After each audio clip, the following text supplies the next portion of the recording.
Les livres prophétiques forment une des parties les plus grandes, les plus volumineuses de tout l'Ancien Testament et pourtant pas forcément la plus connue.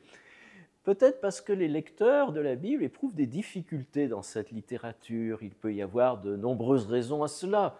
Les prophètes utilisent un vocabulaire poétique, ils couplent des paroles, des gestes prophétiques, parfois étranges, des visions qui peuvent être difficiles à décrypter. Ils peuvent aussi prononcer des paroles ou susciter des images qui peuvent nous paraître choquantes, dérangeantes, comme elles l'ont été d'ailleurs aux oreilles de leurs contemporains. Et pourtant, évidemment, il y a une grande richesse dans ces oracles et il va falloir un peu de travail pour réussir à y rentrer. C'est ce à quoi vous invite ce cours.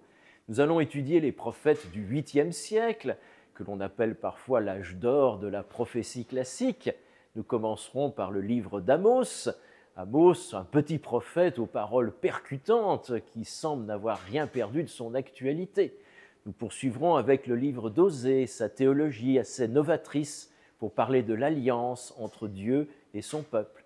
Et puis bien sûr, nous passerons du temps avec le grand prophète Isaïe, dont les célèbres oracles messianiques ont profondément influencé les évangiles pour leur donner une clé de compréhension du mystère du Christ.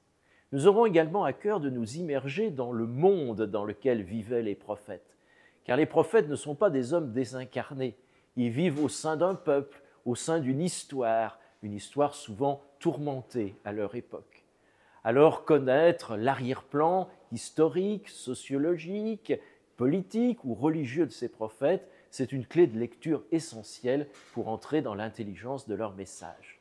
Alors bienvenue dans cette aventure qui va consister à lire et à décrypter des textes qui sont parmi les plus beaux de l'Ancien Testament.